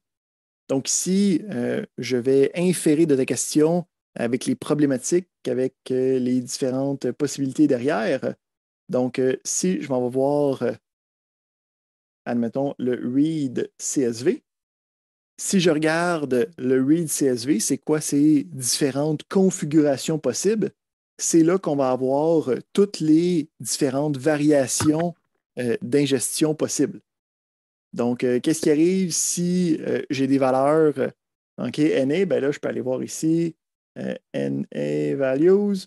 Je vais pouvoir dire qu'est-ce que je fais avec. Est-ce que je la change pour quelque chose? Est-ce que je la laisse vide? Est-ce que je délite la ligne au complet? Donc, on a une panoplie d'options à l'intérieur. Est-ce que je les filtre par rapport à d'autres options? Est-ce que telle valeur, je veux que ça devienne des valeurs NA parce que c'est à l'extérieur, admettons, des valeurs normales, OK? Donc, on a toutes les opérations possibles pour la gestion de l'ingestion à l'intérieur des différentes fonctions d'importation. Est-ce que c'était ça ta question, Mariam, ou laisse-moi savoir si ça répond ou s'il y avait quelque chose d'autre qui était derrière ça. J'ai une question, moi. Oui, pour l'ingestion des données, est-ce que ça peut gérer aussi des fichiers Excel? Oui, totalement. OK. Donc, si on regardait dans la liste, on a les fichiers Excel, on a Read Excel. OK. Maintenant, est-ce que si le fichier Excel il est très formaté, il y a des couleurs dedans ou ce genre de choses-là, est-ce que ça peut analyser des couleurs d'une cellule, par exemple? Non, lui, il va aller chercher les informations à l'intérieur de la cellule elle-même. Il ne sera pas capable d'avoir les informations des propriétés de la cellule. Comme OK, OK, OK. en Est-ce qu'il gras. n'y a pas une bibliothèque qu'on peut mélanger avec Panda pour pouvoir aller chercher les informations? Peut-être, mais je ne la connais pas comme OK, j'en tu connais la pas connais une pas. par cœur. OK. Tout à l'heure, vous avez parlé de ETL tout à l'heure. Est-ce qu'on peut créer une forme de pipeline? C'est-à-dire que comme dans SSIS, où on prenait l'information, on ingérait l'information, puis on le faisait voyager par un flow, comme un flow, c'est ça? On le faisait voyager directement vers la destination. Oui, ben, le principe ici, c'est que là, on va le voir un peu plus la semaine prochaine, là. Le principe de pouvoir vraiment gérer ça dans des principes de mégadonnées.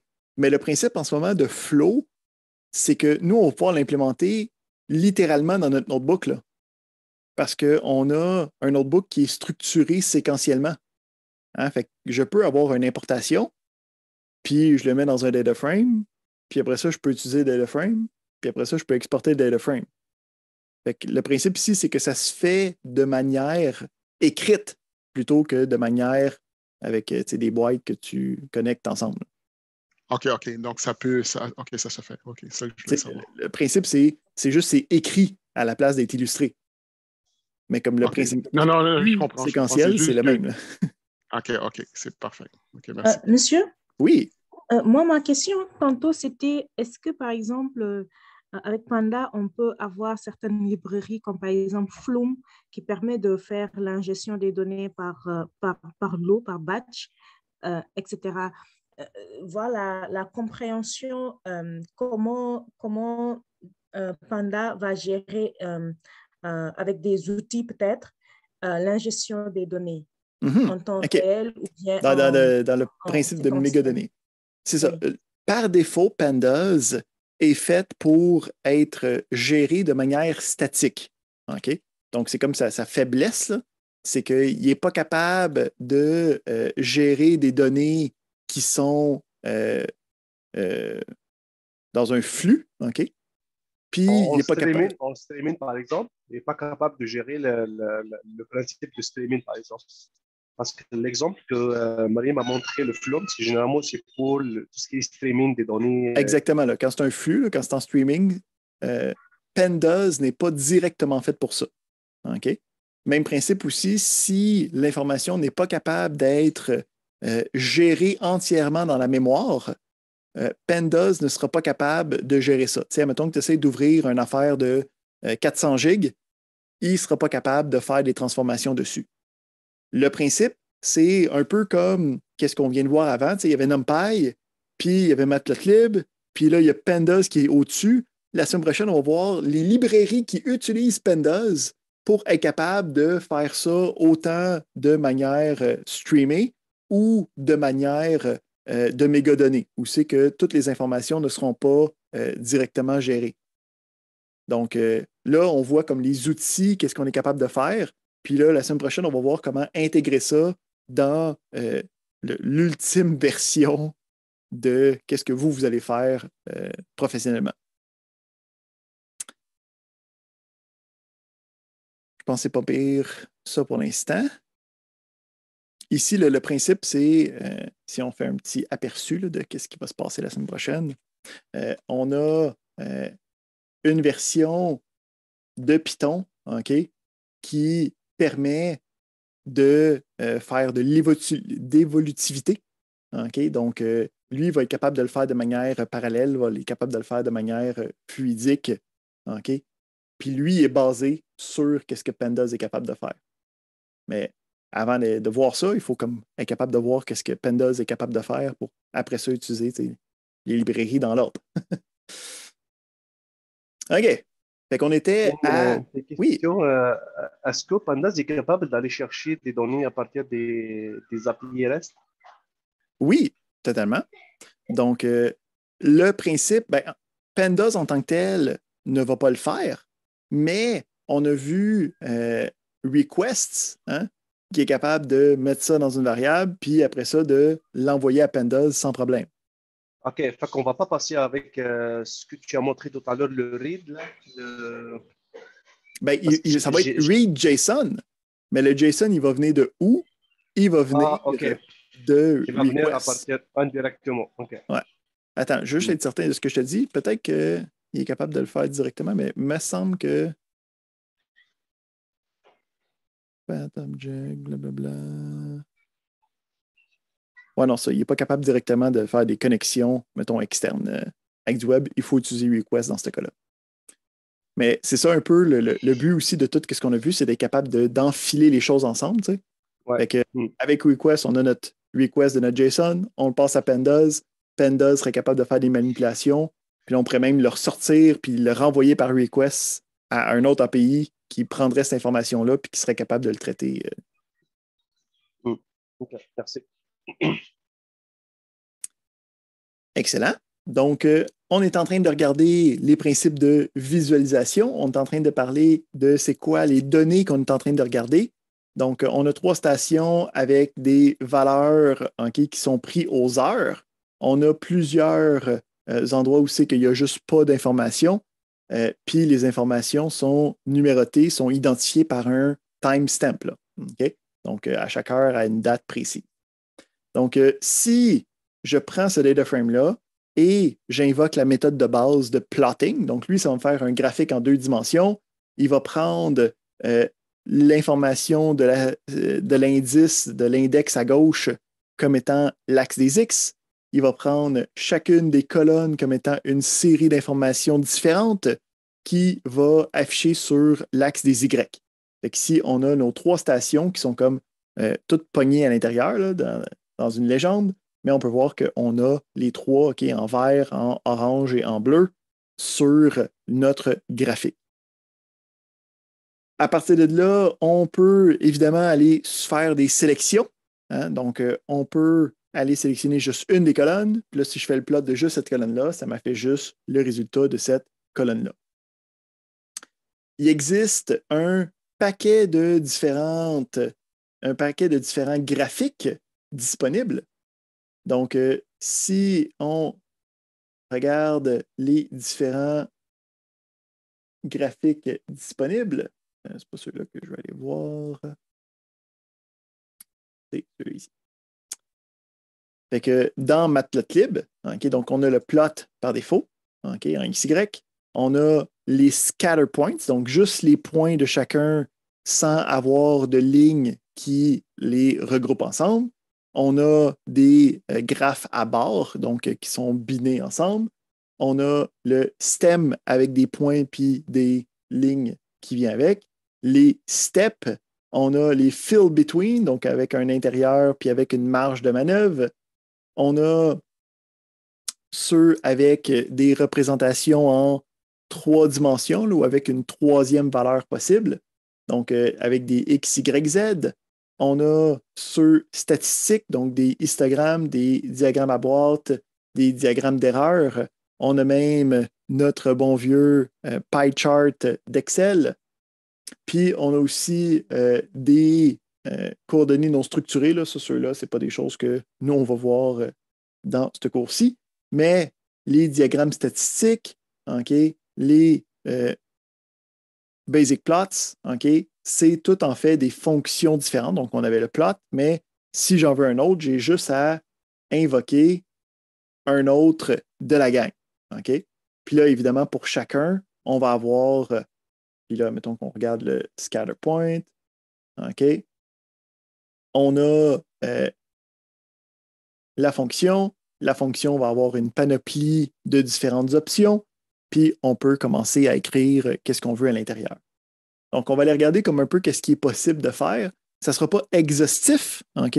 Le but, c'est d'être capable de comme, voir un peu c'est quoi qui est possible, puis à partir de là, à chaque fois que toi, tu veux quelque chose de spécifique, ben là, c'est à toi d'aller voir la documentation.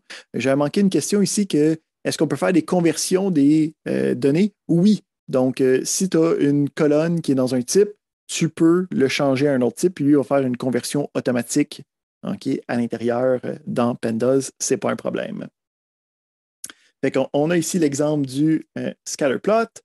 Si on donne d'autres exemples, okay, les diagrammes à boîte, donc qui me donnent les quartiles, qui me donnent les éléments à l'extérieur de ça, qui me donnent automatiquement la médiane. Hein, donc, ça me permet de facilement avoir des informations importantes. On peut avoir plusieurs diagrammes avec le même appel. Donc, on est capable d'avoir un area graph qu'on appelle qui me permet de séparer les différents graphiques de manière indépendante. On est aussi capable, okay, bon, on peut le faire afficher à l'intérieur de notre notebook, mais c'est aussi possible de sauvegarder la figure. Donc, on a la méthode SaveFig, là, puis là, ici, il faut aller travailler avec la figure. Donc là, ici, c'est des affaires un petit peu plus avancées. Moi, je veux juste montrer que ça existe, là, la visualisation. Ce n'est pas un cours de visualisation, là, fait que je veux juste dire que ça existe. Si vous voulez le faire, c'est un petit peu plus de lecture de votre bord, mais on peut comme sauvegarder des fichiers directement pour être capable d'aller chercher l'information qu'on a besoin. All right. Comment est-ce qu'on fait pour rajouter des éléments? Comment est-ce qu'on fait pour changer des choses dans notre data frame? Donc, on peut tout simplement, un peu comme le dictionnaire, dire je sélectionne quelque chose, puis cette affaire-là n'existe pas, puis soudainement, ça va être créé. Fait que c'est là qu'on va pouvoir commencer à travailler avec les opérations qu'on a vues avec NumPy. Okay? Donc, quand on applique une opération à une série, ça va me créer une nouvelle série. Cette nouvelle série-là, je peux la faire représenter à l'intérieur de mon data frame, rajouter une colonne, puis venir rajouter les valeurs à l'intérieur de cette colonne-là. Fait qu'ici, on avait 3 colonnes initiales. Je veux avoir okay, la pression en milligrammes par cube. Puis, pour faire ça, il faut que je multiplie toutes les valeurs par 1,882. Fait que je prends la colonne, j'y multiplie par 1,882, puis ça devient la nouvelle colonne okay, dans mon data frame. Donc, c'est par élément que ça va se faire. Puis, on peut le faire pour n'importe quel. On peut le faire aussi pour 2 séries de même taille. Fait que, on veut rajouter une autre colonne qui a un ratio entre la valeur de la station de Paris puis la valeur de la station de Antwerp. Ben, on lui donne c'est ça divisé par ça, puis ça me donne une nouvelle colonne qui me permet d'avoir les informations. On peut voir ici que ça gère aussi automatiquement le manque d'informations. Donc, si une des deux valeurs n'est pas disponible, le résultat sera à son tour non disponible. On peut commencer à travailler aussi avec la contextualisation de ces colonnes-là. Donc, on peut les renommer au besoin. Donc, avoir des meilleurs noms un petit peu plus spécifiques à notre contexte, à notre problème. Et je pense que c'est pas mal ça pour la gestion des informations. Donc, ici, c'est vraiment juste d'appliquer ce qu'on a vu à NumPy dans le data frame. Ça fonctionne. On est capable d'aller chercher des statistiques. Okay? Donc, on a une panoplie de fonctions standards de statistiques, la moyenne, la médiane, des choses comme ça. Donc, le describe nous donne tous ceux qui sont disponibles. Qu'est-ce qui est intéressant, par contre, c'est qu'on va pouvoir faire de l'agrégation. Okay? Donc, en SQL, si je vous parle de group by, est-ce que ça vous dit quelque chose, ça, ou c'est un petit peu plus loin? Oui. Oui, ça va bien. Oui. Donc, le group by, c'est aussi disponible avec Pandas. Donc, le principe, c'est qu'on va pouvoir prendre des sous-sélections d'éléments de mon data frame, faire des regroupements de ces éléments-là. Hein, donc, ici, de dire, ceux qui ont du violet pâle, je veux qu'ils soient ensemble. Ceux qui ont du violet foncé, je veux qu'ils soient ensemble. Puis après ça, je vais pouvoir appliquer des fonctions statistiques sur ces regroupements-là juste ensemble. Donc, je veux trouver la somme des colonnes jaunes pour les bleus pâles, puis je veux trouver la somme de la colonne jaune pour les violets foncés, puis ça va me donner le résultat de ces éléments-là. Donc, je peux aller ici faire un regroupement, puis à partir de là, faire une moyenne, puis ça va me donner les résultats par regroupement. Okay? Donc, comme le group by qui existe en SQL. C'est pas mal ça pour le group by. Après ça, c'est juste des représentations de ça. Si vous en avez déjà fait, c'est pas mal le même principe. Un qui est souvent utilisé, le count étoile du SQL. Ici, il s'appelle value counts à la place. Ça, c'est la chose qui peut être différente dans ce que vous regardez. La dernière chose que je vais aller regarder avec vous, ça va être comment combiner les différentes données.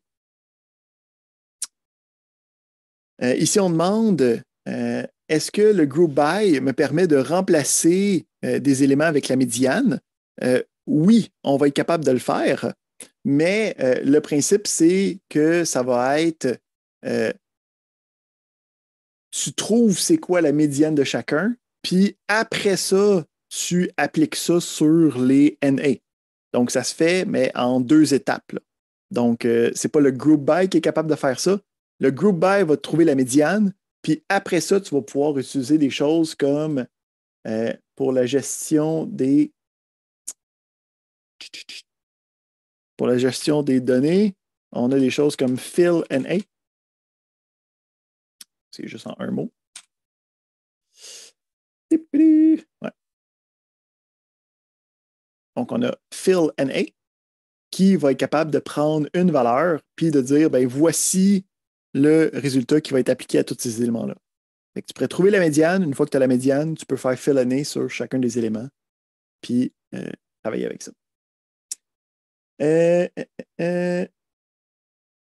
Oui, donc je vais aller à la combinaison de données.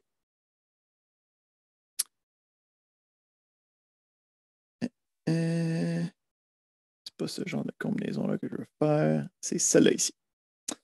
Donc, aussi, comme dans le SQL, une autre chose qu'on va souvent devoir faire, c'est d'être capable de faire une jointure entre différents data frames. Okay? Donc, le principe de la jointure, c'est que j'ai 2 data frames qui ont une colonne commune, puis je veux prendre les informations du premier data frame, puis venir les coller pour la bonne ligne qui est bien représentée par la même clé commune entre les deux. Donc, en SQL, on parle de inner join. Donc, c'est ce même principe-là qu'on va être capable de faire avec Pandas. Puis, en fait, le nom des différentes fonctions est pas mal semblable. On peut faire ce qu'on appelle un merge. Okay? Donc, un merge va me permettre de le faire entre deux différents data frames. Puis là, le principe, c'est que la fonction merge va avoir une panoplie d'options. Donc, si on s'en va voir ici, la fonction merge.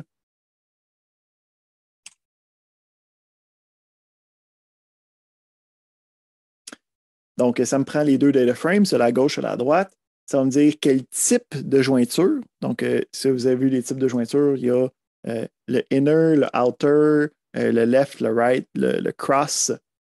On veut savoir sur quelle clé, hein, sur quelle colonne. Donc, si c'est une colonne commune, on a le on. Sinon, on a le left on puis le right on. Donc, après ça, chacun des différents me dit c'est quoi le nom de la colonne qu'il faut que je sélectionne. Puis là, lui va me construire la jointure des deux. Donc, le merge me permet de prendre les deux. Ou sinon, on va aussi avoir la possibilité de faire des inner join qui vont me faire la même chose. Donc, ici, si je regarde, j'ai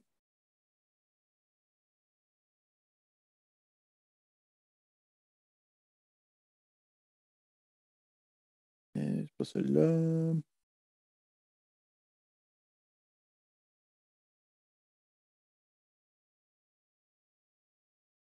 On est capable de faire je l'ai vu quelque part.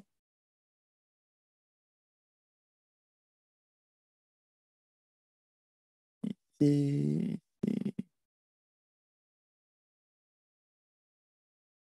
Juste pas le merge.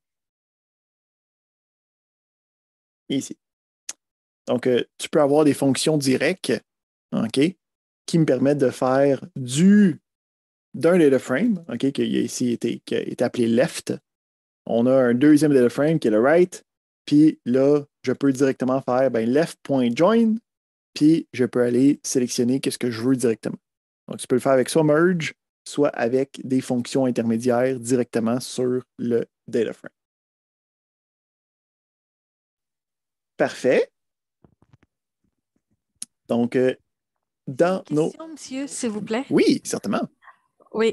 Comment préciser le type de jointure quand vous avez fait right, left, join, right? Par exemple, si on a cross join, on met left, point cross join, right? Ici, là, le nom de la fonction, c'est le nom de la jointure que tu voulais. Si, mettons, on fait le join. OK. Tu as le type de jointure que tu peux avoir. Fait que tu as join, puis tu as un paramètre nommé qui est le type de jointure. Fait que tu peux faire left, right, outer ou inner. OK, c'est un paramètre. C'est comme le data frame. Oui, excellent. Merci. Super. Fait que ça fait le tour de qu'est-ce que je voulais regarder avec vous pour Pandas. Ce qui nous reste à regarder ce soir, ça va être le devoir des prochaines semaines. Donc, le devoir, il est sur Léa. En fait, c'est un lien vers le site du cours. 34, ici. Donc, je vais le mettre aussi dans le chat. Si vous voulez avoir un lien direct pour ce soir. Donc, on a le principe, c'est on a deux fichiers, deux fichiers CSV. Puis, ces deux fichiers CSV-là, ça va être, on regarde c'est quoi, on a des données de taux de vaccination de quelque part, je pense en Corée du Sud. Là. Ouais. Donc, on a un premier set de données qui me dit pour chaque jour, c'est quoi le nombre de personnes qui ont été testées, le nombre de cas négatifs, le nombre de cas confirmés, le nombre de cas qui sont morts, le nombre de cas qui ont été relâchés parce qu'ils n'étaient plus infectés. Donc, à chaque jour, OK, on a les différentes valeurs. On a un deuxième fichier qui me dit, OK, ben, à chaque jour, même principe, mais pour chaque jour, j'ai des tranches d'âge. OK? Donc, pour la première date, pour ceux qui sont moins de 10 ans, il y en a eu 32. Pour 50 ans, il y en a eu 880. Et ainsi de suite. Fait que le principe, c'est que lui est une version plus détaillée puis un petit peu plus étendue de celui-là ici. Moi, ce que je veux faire, c'est je veux prendre ce premier fichier-là qui a une ligne par jour. Puis ce que je veux faire, c'est rajouter des colonnes à ce fichier-là qui va me permettre d'avoir des informations qui sont inférées de ce deuxième fichier-là. Donc, ce que je veux, c'est à la fin, je veux un fichier qui va avoir toutes les informations de Time CSV, mais je veux qu'il y ait des colonnes additionnelles qui vont me dire par tranche d'âge le pourcentage de la journée des décès pour chacune des tranches d'âge. Fait que le principe ici, c'est je veux savoir, OK, ben, pour cette journée-là, là, OK, mettons qu'on va plus loin, là aussi qu'il y a plein de valeurs. Pour cette journée-là, ça, c'est le nombre de décès. OK? Ben, moi, je vais avoir d'autres colonnes qui vont me dire, ben, sur ce nombre-là, c'était quoi le pourcentage de personnes qui étaient dans la vingtaine qui sont morts? OK? C'est comme 10%. C'est quoi le pourcentage de monde qui était dans cinquantaine qui sont morts? C'était 11%. Donc, le principe, c'est je veux avoir une série de colonnes de plus qui va m'indiquer le pourcentage par rapport à la journée de chacune des tranches d'âge. Donc, il y aura d'autres lignes qui vont se rajouter. Il n'y aura pas d'autres lignes. Il va y avoir des colonnes additionnelles qui se rajoutent. Non. OK, mais pour les tranches d'âge, pour chacun des tranches d'âge, il va y avoir d'autres lignes si on va avoir les pourcentages relatifs aux tranches d'âge.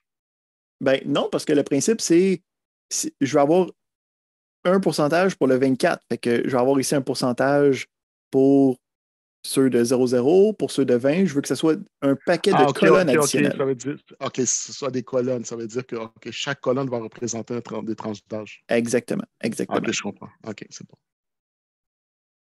Puis ici, la raison est purement académique. Tu aurais pu faire plus de lignes, mais c'est un problème plus intéressant à résoudre si tu fais juste rajouter des colonnes. Fait que c'est ça qu'on fait. C'est ça qui est demandé. Ton employeur, c'est ça qui te demande. Donc, le principe, c'est vous voulez faire ça à l'intérieur d'un notebook. À la fin, je veux avoir un fichier dans un format qui n'est pas le format initial. Donc, je veux en fait un fichier SQLite qui va avoir les informations à l'intérieur. Donc, cette partie-là, c'est pour l'exportation de Pandas. Vous allez voir qu'il y a un format SQLite. Il faut être capable de le sortir dans ce format-là. En bonus, vous avez la possibilité de rajouter un graphique qui va représenter votre visualisation finale. Je vous laisse complètement à votre discrétion d'avoir un graphique qui est intéressant. Okay, c'est un bonus, donc c'est à vous de vous forcer un petit peu plus si vous voulez aller chercher des points bonus. Sinon, on a jusqu'à la dernière journée de cours pour être capable de faire ça. Donc, pour nous, c'est la journée de l'examen qui tombe le 21 février. Le 24 février. Donc, on a 3 semaines pour faire ce devoir-là. On remet ça sur Leia. Donc, on a une activité de devoir qui est disponible. Puis, vous devez remettre votre notebook. Donc, pour remettre le notebook, comment ça va fonctionner? Quand vous avez un environnement quelconque, là, donc vous allez faire un notebook, mettons, dans Google Colab, vous pouvez downloader le notebook directement. Donc, quand vous allez downloader le notebook, c'est ça que vous allez pouvoir remettre sur Leia comme remise de votre devoir. Excellent. Fait que ça ferait pas mal le tour des choses que je voulais voir avec vous ce soir. Donc, pour la partie pratique, vous commencez le devoir. La semaine prochaine, on va avoir une présentation sur comment est-ce qu'on va plus loin avec ça, mais il n'y aura pas d'exercice à faire. Le principe, c'est que vous allez continuer ou terminer ou travailler sur le devoir la semaine prochaine. La semaine d'après, on a la révision pratique pour l'examen. Puis après ça, ben, on a l'examen final. All right. Fait que ce serait ça pour notre partie magistrale de la journée. Est-ce qu'il y a des questions avant que j'arrête l'enregistrement et que j'ouvre les salles de dérivation pour que vous puissiez venir poser des questions? Donc, il y a des exercices aujourd'hui, si je vois. C'est le devoir, en fait. C'est de commencer le devoir. C'est le devoir. Commencer le devoir. OK, c'est parfait. Et voilà.